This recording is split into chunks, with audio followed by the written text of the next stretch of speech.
살아계신 하나님 아버지, 감사와 찬송과 영광을 올려드립니다.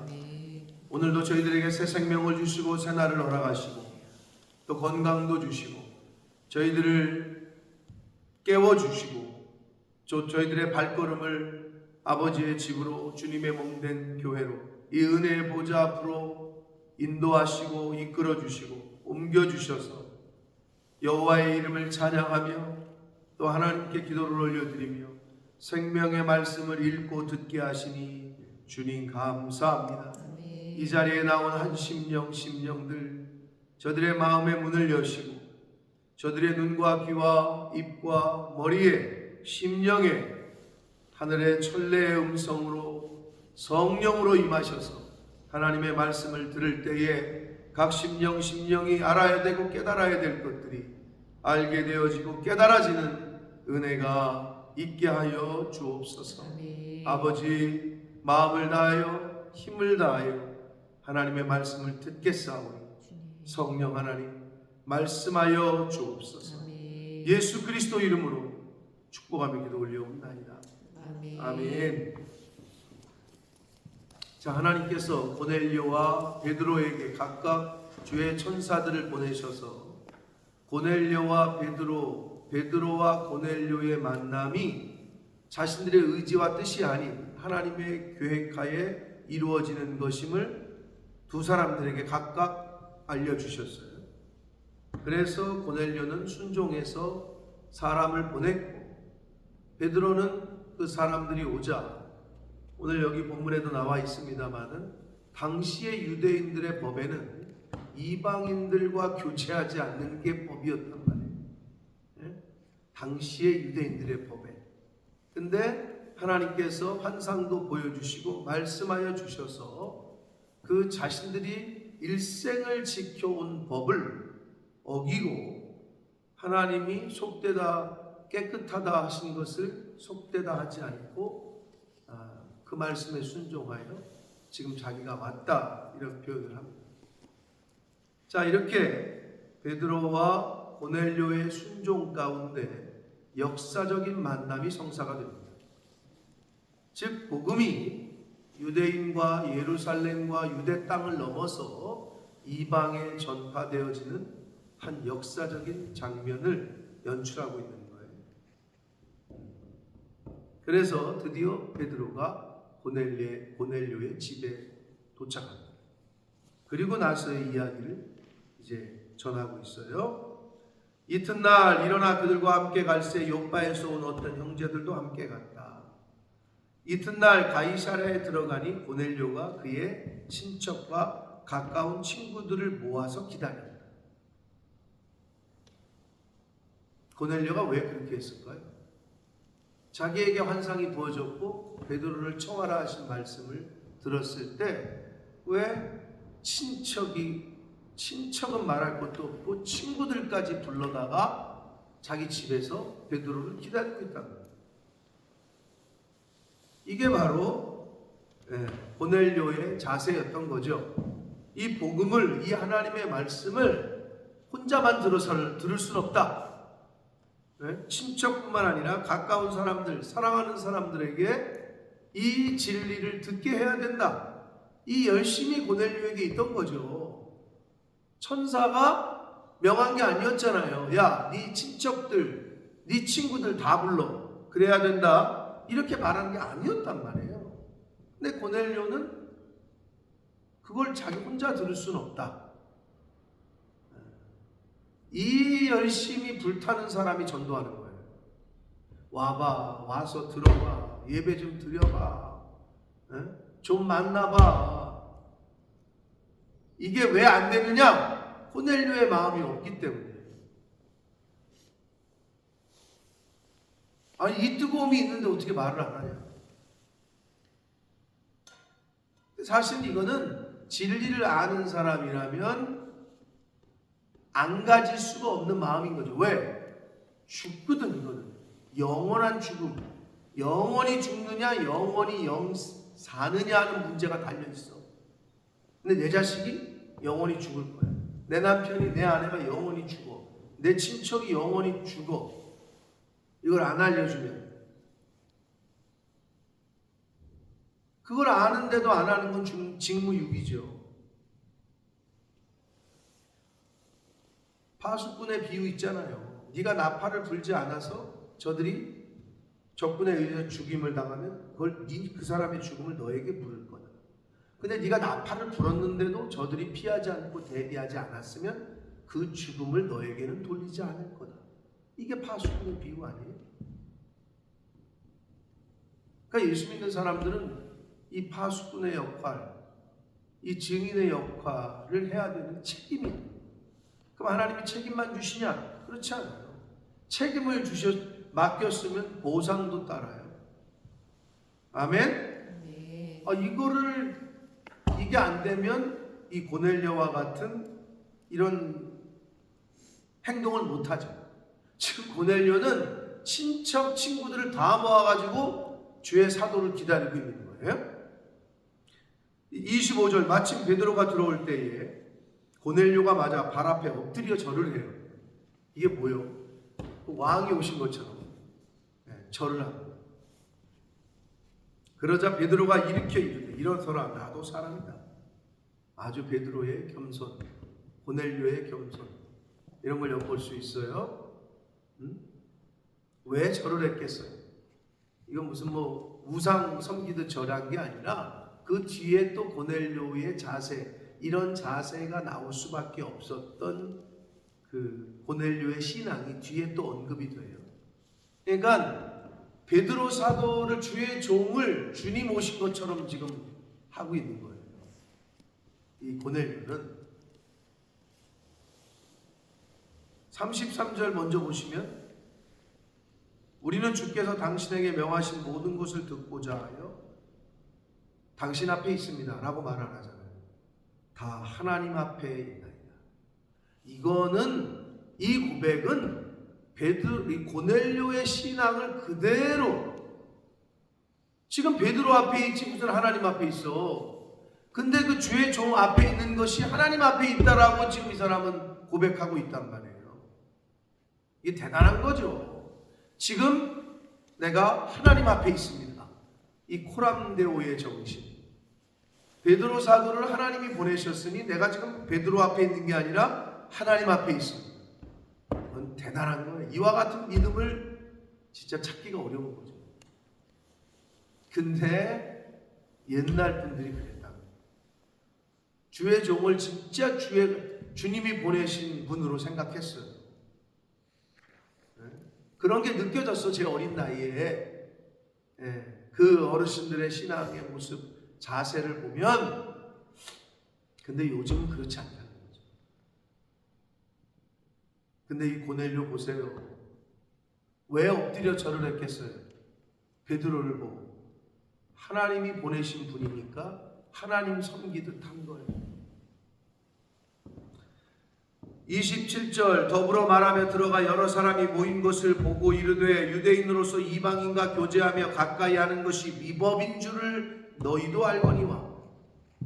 유대 사람들은 다른 나라 사람들과 교제하고 말하면은 그게 그 나라 법에 저촉이 되고 위법 법을 어게인스트 한다는 것을 이방인들도 알고 있었던 거죠. 다른 나라 사람들도 알고 있을 법이니 유대인들은 얼마나 잘 알고 있었겠어요. 그러니 그냥은 안 갈 거라는 걸 하나님이 아시는 거지. 그래서 천사를 보내서 보자기 환상을 보여주셨고 너 의심하지 말고 함께 가. 직접적으로 명령하신 거예요. 안 그러면 베드로가 안 갈 사람인 걸 알아. 철저하게 유대인이야. 뼛속까지. 그러니까 아예 대놓고 얘기해 주지 않으면 안 내려갈 사람이야. 그러니까 환상과 천사를 보내서 너 의심하지 말고 내가 보내는 거니까 함께 가. 그러니까 내려와가지고 솔직하게 얘기하는 거예요. 야, 우리나라 법에는 니네 만나면 법을 어게인스트 하는 거야. 그런데 하나님께서 가라고 해서 내가 지금 온 거야. 이 얘기를 하고 있는 거죠. 그래서 부름을 사양하지 아니하고 왔노라 하면서 물어요. 무슨 일로 나를 불렀냐 니네? 라고 물어요. 그러자 고넬료가 말합니다. 내가 나흘 전 이맘때까지 내 집에서 제9시 즉 오후 3시에 기도를 하는데 갑자기 한 사람이 빛난 옷을 입고 내 앞에 서서 말하되 고넬료야 하나님이 내 기도를 들으시고 내 구제를 기억하셨습니다. 그러니까 고넬료는 또 천사에게 들은 그대로 전해요. 더하거나 빼지도 않고 있는 그대로를 고백하고 있어요. 우리가 왜 사람들이 말하기 좋아하는 사람들은 더하기나 빼는 걸 좋아하잖아요. 팩트를 얘기해야 되는데 자기가 느낀 거 저 사람은 얘기 안 했는데 내가 이렇게 그러니까 A로 얘기했는데 본인이 B로 들으면 B로 얘기한다. 이 사람은 A를 말했는데 그게 인간의 연약함인 동시에 또 어떤 의미에서는 죄성이야. 더하거나 뺀다고 자꾸 나한테 유리하게 내가 말을 전달할 때 나에게 들려지고 또 나에게 내가 말하는 것이 설득력이 있게 하려고 팩트가 아니라 더하거나 빼는 게 우리 인간의 실수요 연약함이거든요. 다 있어 누구나. 근데 이 고넬료는 시간부터 그리고 말하는 거 천사가 뭐라 그래요? 내 기도와 구제가 하나님께 상달된다. 있는 그대로를 얘기해. 들은 그대로 내 기도를 들으시고 내 구제를 기억하셨으니 사람을 요바에 보내어 베드로라 하는 시몬을 청하라. 그가 바닷가 무두장이 시몬의 집에 유숙하느니라 하시기로. 컨트롤 V 컨트롤 C 컨트롤 V야. 복사 카피앤 복사야. 아주 그대로 있는 그대로를 말해. 그래서 33절 내가 곧 당신에게 사람을 보내었는데 오셨으니 잘하셨습니다. 감사합니다. 이래요. 그래서 이제 우리는 주께서 당신에게 명하신 모든 것을 듣고자 하여 다 하나님 앞에 있나이다. 대단한 사람의 이 고넬료가 지금 당신 앞에 모였습니다. 이래도 뭐 전혀 문제가 없거든요. 근데 하나님 앞에 있습니다. 그러니까 하나님이 보내신 분이기 때문에 하나님 앞에 있는 것과 똑같다는 거죠. 무슨 김대감은 나와서 어명을 받으라. 이 내시가 와가지고 그럼 나와가지고 어서 이런 내시가 말이야 이러지 않아요. 그 말을 전하는 내시 앞에 무릎을 꿇고 엎드린다. 왜? 왕의 말을 전하는 사람이기 때문에. 이 사람은 분명히 영의정 좌의정 대감보다는 신분이 낮아. 근데 지금 왕의 말을 가지고 왔어. 왕의 명령을. 그러니까 그 내시 앞에 무릎을 꿇는다. 이런 개념이거든요. 근데 그게 맞는 자. 그러니까 우리나라 조선시대의 사람들이 아주 성경적인 거예요. 왕의 말을 전하는 대감 김대감은 나와서 어명을 받으라 라고 전해. 근데 이게 대감이 와가지고 어서 이놈의 새끼가 이러지 않았다고. 그 내시 앞에 무릎을 꿇어. 아주 성경적인 거지. 왜? 왕의 말을 전하고 있으니까 왕이 말하는 것처럼 무릎을 꿇고 듣는 거야. 우리나라 사람들은 가만히 보면 진짜 아주 지극히 성경적인 거야. 딱 이 상황과 맞아 떨어지는 거지. 고넬료는 지금 베드로를 보지 않는 거야. 하나님의 말씀을 전하는 하나님의 앞에 있다라고 지금 믿고 있는 거예요. 대단한 신앙입니다. 지금 이 신앙은. 그래서 그게 뭐예요? 하나님 앞에 있다. 원어로 뭐라고 그런다고요? 코람데오. 데오가 데오스 하나님이란 뜻이고, 잊어버리지 말라고 제가 코앞에 있다. 하나님 코앞에. 그게 신전의식, 하나님 앞에 있습니다 라는 말의 뜻이다. 그래서 우리가 코람데오의 정신을 갖고 늘 살아야 됩니다.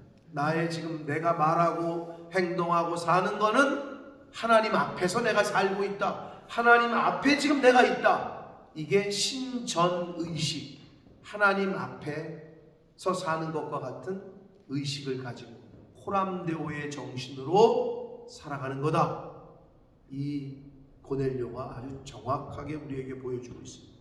그러자 베드로가 이제 48절까지 축약해서 예수 그리스도를 전해요. 쭉 보시면 베드로가 입을 열어 말하되 내가 참으로 하나님은 사람의 외모를 보지 아니하시고. 혈통을 안 본다는 거지. 야, 하나님은 우리 유대인들만 사랑하시는 줄 알았더니 그게 아니네 라고 말하면서 각 나라 중 하나님을 경외하며 의를 행하는 사람은 다 받으시는 줄 깨달았다. 그러니까 베드로도 하나님의 말씀에 순종하니까 뭔가를 새로운 걸 깨달은 거잖아요. 그죠? 이거 똑같아요. 먼저 믿은 우리들도 하나님의 말씀에 순종하다 보면 뭔가를 깨달아. 알지 못하던 것을, 그 전에 모르던 것을. 그게 이거야 지금. 야, 내가 베드로는 이때까지 그런 줄 몰랐거든. 야, 역시 하나님은 사람을 혈통이로나 무슨 족속으로나 외모로 보지 않으시는 줄 내가 이제 깨달았다. 각 나라 중 하나님을 경외하며 의를 행하는 사람은 다 받으시는 줄 이때 깨달은 거야. 그 전까지는 몰랐던 거지. 36절 만유의 주 되신 예수 그리스도로 말미암아 화평의 복음을 전하사. 그래, 화평의 복음이라는 게 뭐예요? 하나님과 인간의 막혔던 담을 헐으시고 예수님이 인간과 인간의 관계에서도 회복될 수 있는 화평의 복음, 화목 제물로 이 땅에 오신 예수 그리스도, 그분을 통해서 화평, 하나님에게로 다시 갈 수 있는 길이 열렸고 인간과 인간이 또 서로 화목하게 지낼 수 있는 유일한 길, 화평의 복음, 예수 그리스도. 이 화평의 복음을 전하사 이스라엘 자손들에게 보내신 말씀 곧 요한이 그 세례를 반포한 후 갈릴리에서 시작하여 온 유대에 두루 전파된 그것을 너희도 알거니와. 회개하라, 천국이 가까웠다. 그리고 세례 요한이 나는 지금 내 뒤에 오시는 이의 신들 신발끈 풀기도 지금 나는 못할 자격이 없는 사람이다. 나는 물로 세례를 주지만 그는 성령으로 불로 세례를 주실 것이다. 이것을 유대에 두루 전파된 그것을 소문도 너희가 알겠지만 하나님이 나사렛 예수에게 성령과 능력을 기름 붓듯 하셨음에 그가 두루 다니시며 선한 일을 행하시고 마귀에게 눌린 모든 사람을 고치셨으니 이는 하나님이 함께 하셨습니다. 예수 그리스도의 공생의 기간 동안의 사역을 아주 함축적으로 귀신을 쫓아내고 가난한 자를 돌보고 선한 일을 행하시고 한 것을 공생의 사역을 일단 언급을 해요. 39절 우리는 유대인의 땅과 예루살렘에서 그게 행하신 모든 일의 증인이다. 유대인들이, 특히 베드로와 유대인들이 그들이 나무에 달아 죽였으나. 자, 예수님의 공생의 사역을 얘기하고 이제 십자가의 죽으심을 얘기합니다. 그러나 40절 십자가의 죽음을 얘기했으니까 부활을 얘기해야 되겠죠. 하나님이 사흘 만에 다시 살리사 나타내시되 부활을 얘기했습니다. 모든 백성에게 하신 것이 아니요 부활하신 후 누구에게 나타냈어요? 일단 제자들, 사도들과 그 제자들에게 120문도와 그 다음에 승천하실 때 500명이라고 되어 있거든요. 성경에 보면. 그래서 미리 택하신 증인 곧 죽은 자 가운데서 부활하시는 그를 모시고 음식을 먹은 우리에게 먼저 나타나셨다. 부활하신 예수님. 그러시면서 우리에게 명령하시기를 자신들에게 백성에게 전도하되, 이렇게 백성에게 가서 알려라. 하나님이 살아있는 자와 죽은 자의 재판장으로. 이게 중요해요. 정하신 자가, 하나님이 정하셨대. 누구를? 예수 그리스도를. 무엇으로 정해? 하나님이 살아있는 자와 죽은 자의 재판장.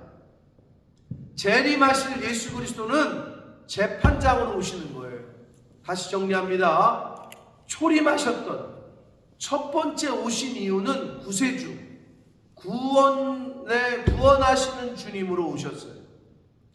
그러면 그러시고 승천하셨다가 세컨 커밍, 재림하실 때는 예수님의 역할이 뭐냐? 그때는 심판하시는 분, 재판장으로 이 땅에 오십니다. 그래서 구원하심이 보좌에 앉으신 어린 양께 있다. 계시록 20장에 보면 백보자 심판. 여러분 아시겠지만 기립, 그러면 기립한다고. 그럼 재판장이 딱 와. 법 보고 있고 판사가 딱 서. 그리고 판사가 자리에 앉으면 착석 그런다고. 그냥 재판장인 판사가 자리에 딱 앉으면 그때부터 재판이 시작됩니다. 재림하신 예수 그리스도가 이 땅에 오신다는 건 심판장, 재판장으로 오신 거예요. 그런데 누구를 심판하느냐? 거기 나오잖아요.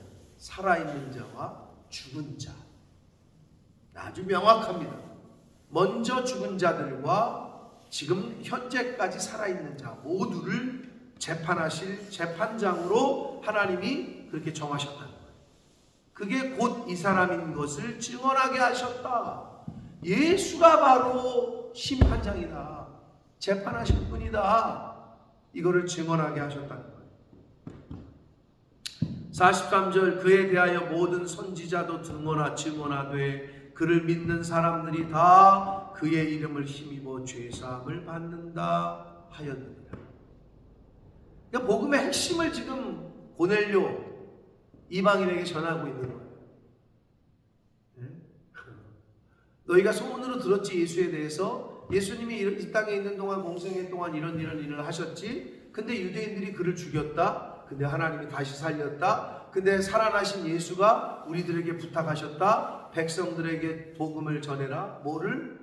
하나님이 재판장으로 살아있는 자와 죽은 자의 심판주로 예수를 삼으셨고 다시 오게 하실 거다. 이거를 전하라는 거죠. 그리고 그 예수를 힘입어 그 예수 그리스도를 이름을 믿는 자는 구원을 받을 거다. 이거죠. 지금 우리가 지금 세상에 있는 불신자들에게 전해야 될 게 이거예요. 자, 이렇게 전했어요. 그러니까 말씀을 전했죠.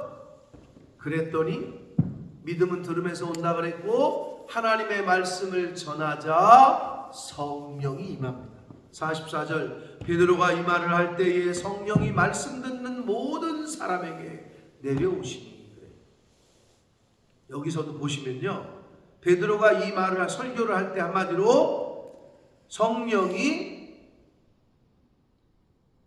임했다 이래도 되는데 말씀을 듣는 모든 사람이라고 말씀하고 있어요. 졸고 있거나 딴 생각하거나 한 귀로 듣고 한 귀로 듣는 사람이 아니야. 말씀을 듣고 받는 사람에게 성령이 임하는 거야. 같은 예배 시간에 와도 딴 생각하고 졸고 있고 한 귀로 듣고 한 귀로 흘리는 사람들은 성령을 못 받아요. 그게 성령 받지 못하는 이유야. 여기서도 베드로가 말을 할 때, 설교를 할 때에 성령이 내려오셨다가 아니라 말씀을 듣는 모든 사람이라고 정해놓고 있는 거예요. 말씀을 듣는 모든 사람, 즉 말씀을 받는 모든 사람이라고 보시면 돼요. 그러니까 우리가 설교 때나 하나님의 말씀을 들을 때 집중해서 들어야 되는 이유가 그거예요. 그래야 성령이 아멘. 이게 중요합니다. 딴 생각하고 있는데 무슨 성령이 임해요. 여기서도 성령이 말씀 듣는 모든 사람에게 내려오셨다. 45절 베드로와 함께 온 할례 받는 신자들이 놀래요. 처음 그전까지는 그렇게 생각 못했거든요. 이방인들에게도 성령 부어주심으로 말미암아 놀라요. 자, 복음이 지금 예루살렘과 유대 땅을 넘어서서 이방 땅으로 계속 확장되는 것을 점점 성경은 보여주고 있어요. 이 46절 이는 방언을 말하며 하나님 높임을 들음이로라 이랬잖아요.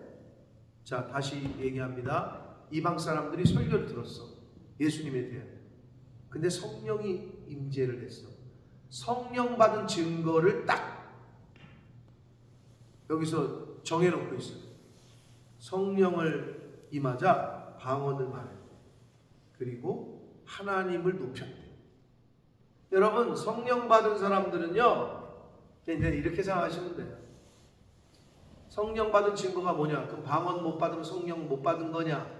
이렇게 문맥상 이해하시기가 쉬운데 그게 아니고, 새 방언은 뭐를 말하는 거냐면 이런 거예요. 야, 저 사람 너 좀 바뀌었다. 왜? 야, 너 옛날에 입만 열면 주식 얘기하고, 입만 열면 부동산 얘기하고, 입만 열면 남의 남편, 남의 아내 바람핀 거 어떻게 그렇게 잘 알아가지고 가십이나 떨고 그러던 애가? 너는 요즘 입만 열면 성경 얘기하고, 입만 열면 교회 얘기하고, 입만 열면 목사님 얘기하고, 입만 열면 니네 교회 무슨 권사 얘기하고. 그게 생방. 그게 여러분이 말하는 말 이런 걸 얘기하는 게 아니야. 방언 기도, 내가 받은 방언 기도를 말하는 게 아니라, 물론 여기서는 이 문맥상에서는 오순절 성령 강림 때 임했던 저 사람들이 지금 독일 사람들이 아닌데 독일 말로, 저 사람들은 정확진 않아요. 우리나라 말로 들려짐이 어찌미냐 이렇게 얘기하고 있거든요. 자, 그래서 여기서 말하는 방언이라는 거는 내가 말한 지금 말씀드린 세상적인 이야기만 하던 사람이 하나님 이야기만 하는 거지. 세상 세속적인 것만 관심이 있던 사람이 하나님 나라의 일과 영혼론에 관심이 있다는 거지. 그게 방언을 말하며 하나님을 높였다는 건 뭐겠어요? 하나님을 찬양하고 경배하고. 그럼 뭐예요? 성령 받은 사람의 특징. 대화를 할 때도 늘 주제가 하나님 말씀이고, 교회의 어떤 그 행사의 교회의 일이고, 하나님 나라의 일이고, 이것만 얘기해. 그리고 늘 찬양, 찬송을 하고, 찬송을 듣고, 하나님을 높이고 이랬다는 거야. 그 이방인들이. 이게 기적인 거죠. 뭐가 성령 받은 건지 알아요? 그 전까지는 하나님에 대해서 알지도 못하는 범서가 세례 받을 때 나와서 마이크 잡고 찬양을 했다는 거예요. 그게 성령 받은 증거인 거예요. 어디 예배 시간에 나와가지고 걔가 평생에 태어나면서부터 지금까지 그전에는 없었던 하나님을 찬양하는 자리에 나와서 마이크를 잡고 찬송을 해요. 이게 성령 임재를 여러분이 눈으로 목격한 거예요. 놀랬어요. 이 유대인들이. 그래서 47절 이에 베드로가 이르되 이 사람들이 우리와 같이 성령을 받았으니 누가 능히 물로 세례 베품을 금하리요. 야, 이건 굉장히 센세이션한 사건입니다. 베드로 사도가 이방인들에게 첫 세례를 주는 거예요. 대단하죠? 네, 이방인들에게 세례를 줘요. 명하여 예수 그리스도의 이름으로 세례를 베풀라 하니라. 그들이 베드로에게 며칠 더 머물기를 청하니. 여러분, 은혜 받은 사람들의 특징 뭔지 알아요? 만나면 좋아. 서로 은혜 받은 사람들. 그래서 얘기하면 시간 가는 줄 몰라. 만나면 더 있으라고 그러고, 점심 먹자고 약속했는데 얘기하다 보니까 저녁 시간이야. 아유, 저녁까지 먹어. 저녁까지 먹고 얘기하는데 밤이 늦어졌어. 아유, 자고 가요 그냥. 이래. 이게 은혜 받은 사람들의 특징. 근데 그렇지 못한 사람들은 만나면 금방 헤어져요. 더 이상 할 말도 없고 좌불안석이야. 같이 있는 게 힘들어. 왜 여기서 베드로에게 더 머물기를 청했겠냐고. 말씀을 듣는 거가 너무 사모되는 거야. 베드로의 이야기를 듣는 게 너무 좋은 거야.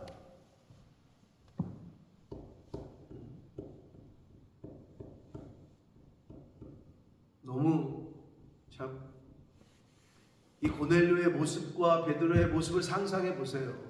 어색한 만남이야. 당시에 유대인들과 이방인들을 서로 인사도 안 하고 만나지 않았다니까. 근데 하나님이 그걸 너무 잘 아시니까 두 사람에게 다 천사를 보내서 컨펌을 하셔.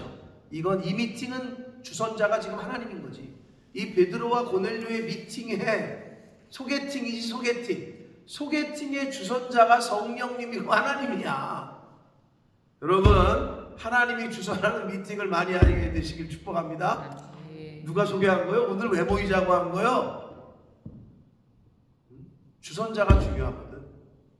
중매를 할 때도 주선자가 중요하잖아요. 똑같아요. 성령께서 주선하셨다. 이 미팅을. 그러니까 이런 역사가 일어났어요.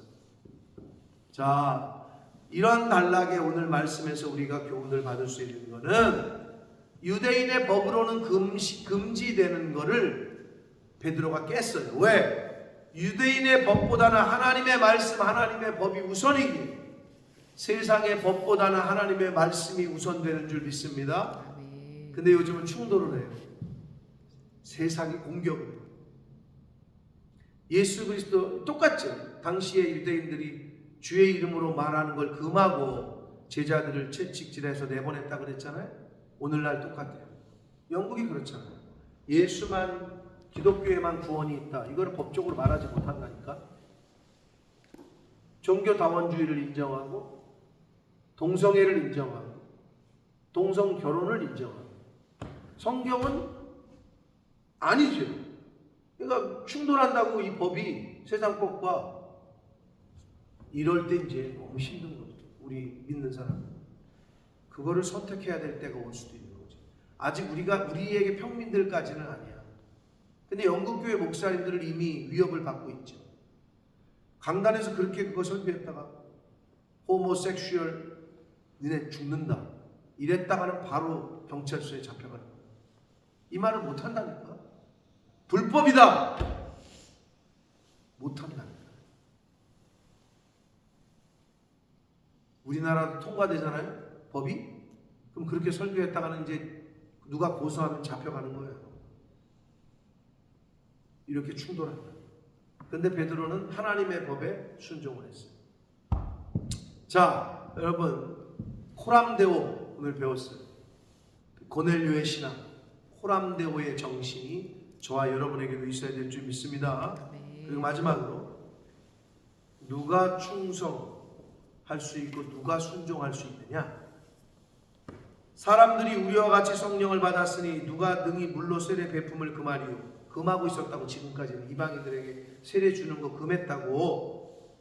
여러분, 충성과 순종은 자기의 고집과 자기의 기준을 꺾을 때 가능합니다. 내 기준과 내 생각과 내 고집을 꺾지 않으면 절대 순종할 수 없습니다. 근데 그건 어디서 오는 거느냐? 이 고넬료 같은 사람, 베드로도 마찬가지지만 자기의 생각과 기준이 있잖아요. 근데 그걸 꺾었어. 왜 꺾었어요? 하나님의 말씀이기 때문에 꺾은 거죠. 그럼 반대로 얘기하면 왜 고집을 못 꺾어요? 하나님의 말씀이라고 인정하지 않는 거죠. 그러니까 자기 생각을 못 버리는 거예요. 지금 만약에 하나님이 나타나가지고 순종해 이놈아, 그럼 안 하겠어요? 근데 그거를 주의 종을 통해서 말씀하시는데 하나님의 말씀이라고 여기지 않으니까 순종을 못하는 거예요. 하나님의 말씀으로 교회에서 선포되는 게 하나님의 뜻으로 인정하지 못하는 사람이 순종이 안 되는 거예요. 그래서 충성과 순종은 자신의 고집과 자신의 기준과 자신의 생각을 하나님 앞에서 내려놓는 사람이 순종과 충성과 믿음 생활을 할 수가 있다. 베드로가 고집을 꺾었어요. 베드로가 유대인의 법을 어겼다. 그래서 적지 않은 소동이 벌어져요. 야, 베드로가 저놈이 저거 이방인들에게 세례를 줬다며 하면서 예루살렘에 모여있던 그 총회, 예루살렘의 본부에서 난리가 났어. 그래서 가서 얘기를 한다고, 되어진 상황을. 그러면서 총회에서도 이제 인정하기 시작해. 이제 그 얘기가 11장부터 또 이어져요. 사랑하는 성도 여러분, 사도행전을 통해서 지금 복음이 점점 세상으로 번져나가는 걸 우리가 보게 됩니다. 근데 이 사역은 오순절 성령 강림이 임하고 나서 그렇게 됐죠. 그럼 이걸 개인으로 봤을 때 내가 알고 있는 복음의 진리가 내 주변으로 확산되려면 내가 성령 받지 않고는 할 수가 없습니다. 내가 성령 충만하지 않고는 내가 알고 있는 이 복음과 예수 그리스도의 십자가의 구원이 주변으로 확산이 되지를 않아요. 왜? 내가 성령이 없기 때문에. 이건 이게 딱 우리에게 적용되는 거예요. 내가 성령 충만할 때 나의 충만함이 내 잔에서 넘쳐야 주변을 적시는 거죠. 아니 지금 내 잔이 넘치질 오버플로우를 안 하는데 어떻게 옆에 있는 거를 적시겠어요. 그죠? 이게 자꾸 샘솟듯 흘러나와야 기쁨이, 은혜가, 충만함이 막 샘솟듯 흘러나와야 내 남편에게, 내 아내에게, 내 자식들에게, 내 이웃들에게 막 흘러가는 거죠. 여기 이 제단에서 은혜의 강물이 막 계속 흘러가야 발목을 적시고 무릎에 차고 어깨에 차고 잠기는 거죠. 이 제단에서 막 은혜의 강물이 흘러가진 않아. 목사 자체가 메말랐어. 아유 이런 교회 언제 딴 교회로 가지? 막 이러고 있어 목사가. 무슨 은혜의 강물이 여기에 넘쳐. 다 죽는 거야 그건. 그렇기 때문에 성경은 말씀을 가르치는 자와 모든 좋은 것을 함께 해라. 너희 말씀을 전하는 이 목회자들에게 그들이 즐거움으로 하게 하고 기쁨으로 하게끔 해라. 하나님이 괜히 말씀하신 게 아니라 목사가 즐거워. 여러분 이거랑 똑같아. 집에 딱 들어갔더니 엄마 아빠가 막 기분이 좋아. 그러면 애들도 릴렉스, 평안함을 느껴. 집에 딱 들어갔더니 그냥 벌써 애들이 딱 느껴. 엄마 아빠가 지금 냉정 상태. 눈에 도끼가 가득하고 입에서 막 그냥. 그럼 애들이 불안해요. 영적으로 똑같아요. 여러분 왜 제가 기쁨이 충만해야 되고 왜 제가 그게 성경에서 말씀하신 질서이기 때문에 그렇고 제가 이 강단을 지키는 게 너무 기쁘고 좋고 평안해야 죄송하지만 여러분에게도 그게 흘러간다. 근데 그렇지 못하잖아요. 그러면 이 재난에 속한 모든 사람들이 제일 불쌍한 거예요. 이 질서가 이 말씀이 깨달아지는 저와 여러분이 되길 축복합니다. 그래야 저와 여러분이 사는 거예요. 그래야 이 교회가 살고 그래야 이 재단에 속한 자녀손들이 복을 받는 거예요. 자, 사도행전의 말씀이 계속됩니다.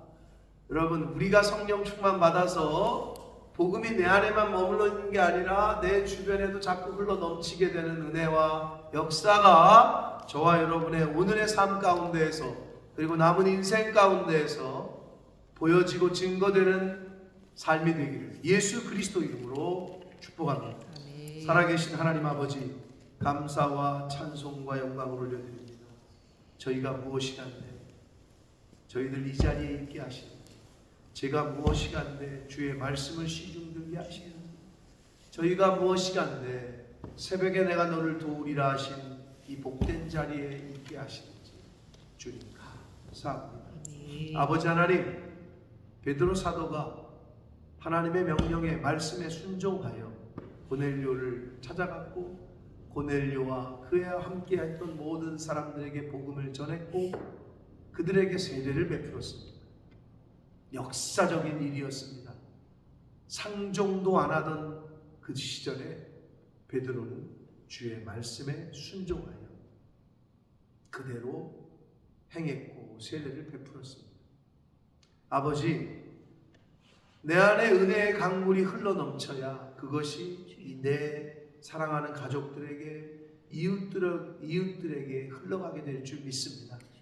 내 안에 성령 충만, 말씀 충만을 늘 유지할 수 있도록 그렇게 신앙생활하고 교회 생활하는 제가 되게 해주시고 이 자리에 있는 하나님의 백성들 이 말씀을 듣는 모든 심령들이 되어지도록 주여 은혜 내려 주옵소서.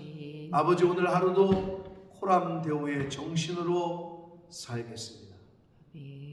예수 그리스도의 이름으로 축복하며 기도드립니다. 아멘.